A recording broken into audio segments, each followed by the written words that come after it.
Pinuntirya naman ngayon ng mga basher si Dylan dahil sa naging pahayag niya kay Fiang. At ito yung naging thoughts ni Dylan kay Fiang. Okay si Fiang, sobrang competitive, sobrang kalog, masayang kasama, and sabi ko nga din sa mga nakakausap ko sa outside world na pagdating ni Fiang sa bahay, nagkakaroon ng kulay at parang alam mo yung sumigla. Masayang kasama si Fiang guys, and very excited na makilala nyo pa siya after ng Pinoy Big Brother. Minsan na misinterpret lang siya kasi syempre kami naman mga housemate, di naman kami pare-parihas ng kinagisnan. Di kami pare-parihas ng kinakalakihan. Di kami pare-parihas ng edad. Of course, di kami pare-parihas ng experience. So automatic yan guys na merong different. It's just that talagang kailangan lang natin intindihin ang bawat isa. Siguro naman sa isang pamilya, kahit naman pamilya nyo, miyembro ng pamilya nyo, diba? Di naman kayo pari-parihas ng ugali.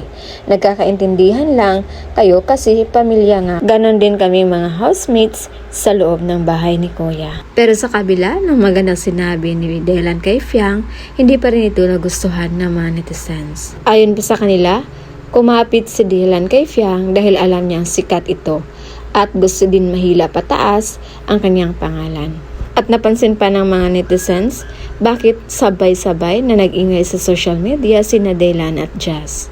During kasi sa live ni Jazz, may nabanggit siyang kanta na nagpaalala daw kay GM. At ang kantang yon ay yung You'll Be Safe Here. Pero bago ang kay Jazz guys, unahin muna natin kay Dylan. Yun pa dito, agree sila na competitive talaga si Fiang. Lalo na pagdating sa kanilang weekly budget task. At para din sa kapakanan ng kanyang mga kapwa housemates. Isa sa mga sample na ginawa ni Fiang na masabi natin para sa kapakanan ng mga housemates, yung itinaas niya yung flag nila. Para maging safe sila sa task na yon, kailangan nilang sirain ang tower ng adult housemates. Para yung kagrupo niya ng mga teen housemates ay masave sa nominasyon sa linggong yon. Sa sobrang kalog naman and masaya kasama, yun din yung nakikita natin sa loob ng bahay ni Kuya.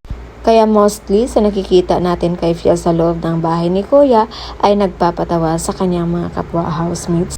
At isa na doon sa mga linyang tumatak sa mga viewers yung sinabi niyang may awa ang Diyos pero si Therese wala. At yung paggaya niya sa pagsasalita ni Therese nung tawagin nito sina GM at Binsoy. At ang update naman kay Jazz, nadulas ito sa kanyang live at nabanggit niya na after Pinoy Big Brother Big Night, magkita-kita silang lahat. Dagdag pa ni Jazz, may isang kanta na nagpaalala sa kanya kay JM at ang kantang yun, yung You'll Be Safe Here.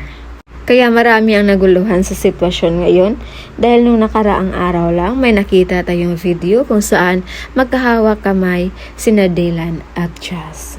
Ano ba ang gustong mangyari ng dalawa ngayon na nag-ingay ito sa social media which include GM and Fiang. So yun muna yung pa-update natin guys. And again, this is Vanel's TV. Thank you for watching and have a good night. Am I really